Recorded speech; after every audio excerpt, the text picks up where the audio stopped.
Hello everyone, welcome back to the ZachGP channel, and in today's very special episode I have the first everything that you need to know for a race weekend episode of the entire season. And as you could guess, shock horror, we're heading to Australia because it is the season opener. So that is the first thing you actually need to know for everything heading into Australia. We're heading to Australia for the first race of the F1, if you did not know already. But in this video, I'm going to go through all of the F1 news that we have going into this race weekend, my predicted standings, because yes, normally I do a championship standing look, see how everything's looking. However, I'm just going to give you all the predicted standings from basically where everyone thinks everyone's going to be. I'll give you the circuit layout, how all of the active aero, the overtake, the boosts all going to work, the session information, what to expect during the weekend, the weather report, whether it's been raining or not, and then I'll also do my F1 predictions at the end of the video. So this is what you can expect from all of these videos throughout the entire year, so stay tuned and make sure to like and subscribe if this is right up your alley, as it really does help the channel. But without any more shenanigans, let's get straight into it. So heading into Australia, we actually have a lot of F1 news because, shock horror, there are new regs in town. So a lot of things are changing in F1, but I'll get to that eventually because there's actually more news before we even get to the new regs and how all of that works for F1 before we delve into that. And the first one is Aston Martin are in a lot of trouble. Now, it's still very much an unknown until we get to the race weekend whether or not Aston Martin will fully take part in this weekend. However, coming into this weekend, from the looks of it, Aston Martin intends to retire both of its cars early in Melbourne, as they just know the Honda's reliability cannot reach the entire race distance. So apparently Aston Martin already coming to Australia, just knowing they're coming in to just do the bare minimum. And it's all right now, just trying to get more mileage for Honda. Yeah, absolutely terrible start to the season for Aston Martin. That hasn't even started. And one of my favourite memes right now going around the place is Fernando Alonso going, finally, GP3 engine. It's actually incredible. The first time was so nice, I had to do it twice. Aston Martin with the Honda, with Fernando Alonso. Fernando Alonso loves Honda. Even Adrian Newey can't counter the Honda chaos. But actually heading into some nice news for the F1 grid, and Cadillac is actually bringing in its first upgrades already for the Australian Grand Prix. Now, it's not been said entirely what these upgrades will be, and we'll probably have to wait until we see the cars on the track for practice to see exactly what they've brought. But it has been plural upgrades, not just the first upgrade, upgrades. So I'm very excited to see what they can do with that Cadillac, and hopefully it actually puts them in contention with the rest of the cars like Williams and Audi, because it pretty much is, I mean, we'll head into predicted lineup soon, that's pretty much what they're trying to break into, that sort of range of the midfield. But very good showings for Cadillac. They definitely won't be the worst team in Melbourne. Lindblad will be the only rookie in 2026, so make sure to keep an eye on him because he will be the new face of well, not new face of F1, but you know what I mean. He will be the new kid on the block in F1. I mean, considering we had so many rookies last year, it's quite nice to only have one, so that we only have to remember one new name. But Arthur Lindblad in the Racing Bulls, keep an eye out on him because I'm really excited to see what he can do in an F1 car. Finally, let's talk about the rule changes because it is the elephant in the room. Heading into F1, a lot of us still are a little unsure of exactly what the first race is going to look like.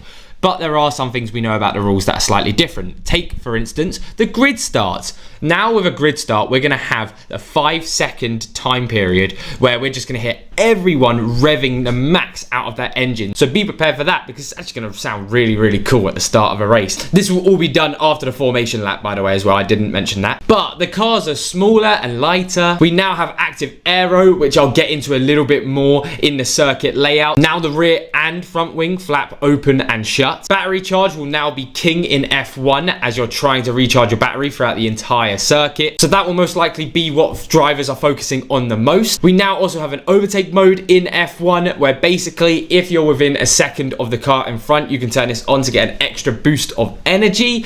Basically, this is the swap out of what DRS was. And Normally, again, I'll show it in the circuit layout, there's a detection zone for this. And then we also have a boost button. Again, that's just for using that generated energy. But there is no limit to that. That's just how much your car can handle to use. But with that all being said, those are all of the changes heading into F1. We also have a little change about the qualifying situation. There's an extra few minutes overall in qualifying being added. Nothing too crazy though. It won't affect the standard of racing or anything really to do with qualifying. And of course, qualifying has slightly changed because there's 22 cars on the grid. In Q1, it's 17th to 22nd are eliminated, then it's 16th to 11th are eliminated, and then it's the top 10 shootout as per usual. So yes, slight differences to qualifying, but nothing completely different changes, so we should all be good there as well. But with that being said, those are pretty much all of the majority of changes to F1 and all of the news heading around Australia. Of course, if I have missed anything or if anything new does come out in the time that I've uploaded this video, I'll put it down in the description and in the comments down below. So now quickly before we start talking about the circuit layout, let's talk about the predicted standing. This is pretty much coming from every big news article outlet out there, and basically everyone agrees that Mercedes and Ferrari are going to be at the top. Now, which one will be the fastest? Who knows? But it looks like Mercedes and Ferrari definitely will be the top two teams, followed by Red Bull and McLaren. Now, depending on what that gap would be, that's when potentially McLaren and Red Bull could still get wins on certain circuits that they perform well at. Apparently, McLaren looks pretty good for Melbourne, so maybe that's a track that we'll see that sort of thing there. However, it is a new reg, so I don't think everyone's going to be exactly perfectly close to each other. But that is the top four. Then we have 5th, 6th, and 7th. Definitely going to be, for the start of the season, Alpine, Racing Bulls, and Haas. Then we have the battle of Williams and Audi. Again, they've had their own issues. Audi just being a new team, they're trying to find their footing, obviously coming from Sauber. And then you have Cadillac, the back marker, with Aston Martin as well. Aston Martin, I don't even know what's going on with Aston Martin. Are we really even calling them a team right now? It's incredible how bad it's been for them.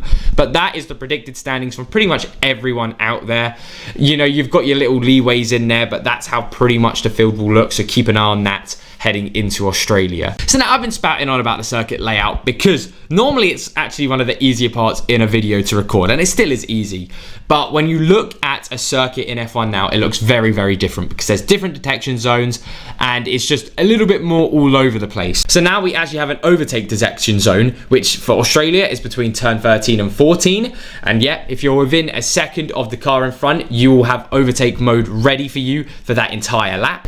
And then again, if you're still behind them for the next lap, you'll be able to get it again if you're in the detection zone. And then we also have straight mode zones, and the straight mode zones are basically where active aero can be used, and that is when the front and the rear wing flaps open and shut. And again, for Australia, there are 5 different sections for this, and again, I'll show you all the map right now. It'll either be around my face or I'll completely get rid of my face to show it. That is everything you need to know for the circuit layouts.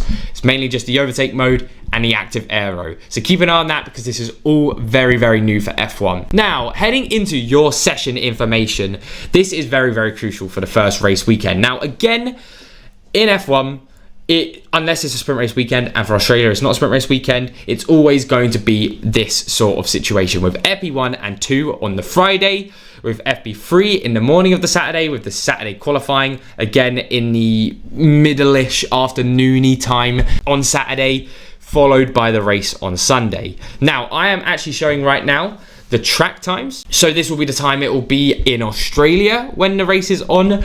But if you're anywhere else in the world, normally these sorts of circuits are when everyone's waking up at crazy times. So I know for me, I'll be up very, very early in the morning to see this. So just keep an eye on that, because if you look at the tab, you'll want to go over to your time, because obviously I can't tell everyone who's watching this what their time will be.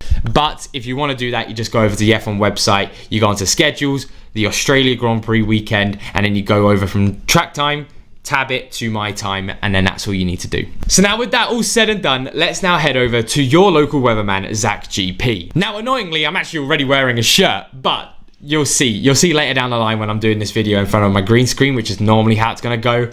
You're going to be well shocked at how I always do this. But hello everyone, and welcome back to the ZachGP channel, where I am your local weatherman. Surprise, surprise, ZachGP. And what does it look like for the Australian race weekend? Now we know in 2025 it was an absolute downpour. Will it be the same in 2026? Absolutely not. In 2026 it looks like there's going to be no rain for the entire race weekend. So on the Friday, it looks like we are going to be weather of highs of 25 to the lows of 14 degrees, but around session time, it won't change as much. It will change around 4 degrees from 20 degrees to 24 degrees. Basically 0% chance of rain. It doesn't look like any rain is coming along anytime soon. Then on the Saturday, highs of 20 degrees, but in session time, we'll have 19 degrees to 20 degrees, so slightly colder, but again, nothing drastically different. And then on Sunday, again, no rain again, with highs of 24, lows of 13, but around session time, it will be 23 to 24 degrees. And that is really all you need to know for the weather. It's a pretty simple one for this first time out. Again, if the weather does update or change along the span of time before the Sunday or the Saturday, whatnot, whilst I have this video uploaded, I'll put it down in the comments down below. If it goes, oh, the rain looks a little bit heavier, or it looks a lot more cloudy, blah, blah, blah, I'll let you all know. But with that all said and done, let's now head over to ZachGP's predictions. Now, this is one of my favorite parts of the video because it is F1 predicts time. Yes, it's 10 questions. I'm so excited for it. Let me head over to my other screen. Well, hello everyone. Welcome back to F1 Predicts. Of course, I will actually be making an F1 Predicts league as well, so head over to F1 Predicts and join the ZachGP League. If this is something you want to be involved with, I'll put all of the league information and codes down below. I've got 3 bleeding leagues this year. I've got way too many things to try and push out. But heading into question 1, who is going to be on the podium for the Australian Grand Prix? I still can't get over the fact that Mercedes were sandbagging and that Mercedes still look like the fastest heading into 2026. We'll see if this actually happens, but I've thrown in Leclerc in the middle just in case Ferrari do actually put it up to Mercedes. I'm kind of hoping they do. I don't want Mercedes to run away with it. But for now, George Russell is the clear favourite for the win. Leclerc and Antonelli, no Max Verstappen. I know people are going to think I'm crazy for that, but again, I just think heading into a new regs, if it really is Ferrari and Mercedes at the top, we tend to see new regs, the top 4 aren't as close as in 2024 and 2025. So yes, even if Red Bull were the 3rd fastest team, it's going to be a lot further behind than the 3rd fastest team was in 2025. So I don't think Verstappen, if Red Bull are the 3rd fastest team, can do again what he was doing in 2025. Hopefully I'm wrong though, because I'd like to see Verstappen do that again. But for now, this is my podium. Heading into question 2, which driver takes pole position? You knew it was going to be George Russell. Again, missed the Saturday, strikes again. I'd be surprised if Mercedes weren't the fastest, that it wasn't him. Then, which driver qualifies the highest? Right now from testing, from what we know, Gasly looks like the clear better option than Carlos Sainz, because Williams look like they're going to be slower than Alpine. And so much so that I've actually 2-timesed it. How many teams will get a driver into Q3? Well, I've put 7, which is a little bit higher than the usual 6, purely because I do think all top 4 teams will get in. But I do think someone will have a bad qualifying. Maybe it's a Hadjar, maybe it's a Norris, anyone like that who isn't in. Maybe it's a Mercedes or a Ferrari. We really don't know yet. But I do think 1 Haas, 1 Racing Bulls, and 1 Alpine will slip into the top 10, which will then get us to 7 teams there. Who will set the fastest pit stop? I've gone for a banker of Red Bull here. I know McLaren have also got good pit stops, but Red Bull, clear, consistent, should be easy enough. And then again, I've actually gone for something slightly different here on fastest lap. I've gone for Max Verstappen. Again, just in case Mercedes aren't the fastest car, so I don't have all my eggs in one basket, and it turns out that Verstappen was the fastest, I'll give it to Max Verstappen here. I think that's a pretty good way to see it for the predictions. It is like I'm going, okay, well, if one thing's wrong, I've got the other thing right, but it's better than both of them being wrong. Then, which team comes out better in the Constructors' Championship after Australia? Well, it's a pretty simple one. Alpine here. Audi, I don't think they're cracking the top 10 right now. They'll be around the 12th to 18th range. Where will Hadjar finish? Again, I think for now, a pretty easy one of 4th to 10th, because I do think he'll be a little bit better in that second seat now with new regs. I'm hoping so, but I'm not expecting anything major. I think Hadjar will come out of this between 7th and 9th. Then heading over to question 9, will there be a safety car required for the first 5 laps of the Grand Prix? I highly suspect so. Even without the rain being forecasted this weekend, if we don't get any chaos at the start of on the starting grid, I would be surprised. If we didn't get a lap 1 crash in Australia, I'd also be surprised. So keep an eye on that, because I do think there will be a safety car within the first 5 laps. And then finally, how many Class 5 finishers will we get? And I actually have a little bone to pick, which I'll be making a short about in the next hour or so. So it'll come out actually before this video. But I've gone for 18. But how lazy is this from F1 Predicts? Because I get Aston Martin are just going to come in, probably not going to actually race. So you don't have to put it up to 22 for Australia.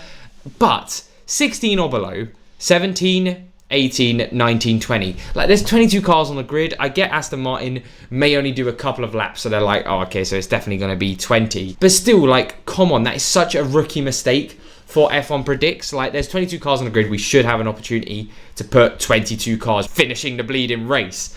So a little bit weird from them there, but hopefully they change that heading into this race weekend. Probably not, because the F1 Fantasy devs aren't the greatest, but that is, I talk about that a lot. But anyway, those are my F1 Fantasy predictions. We still have 2 days to do them. Well, actually, two and a half days to do them, so make sure you do them yourself. And here is the ZachGP League information. It'll be down in the description as well for all of F1 predictions. So hey, let's get back to the rest of the end of the video. And that is it, everyone. Thank you all so much for watching this video.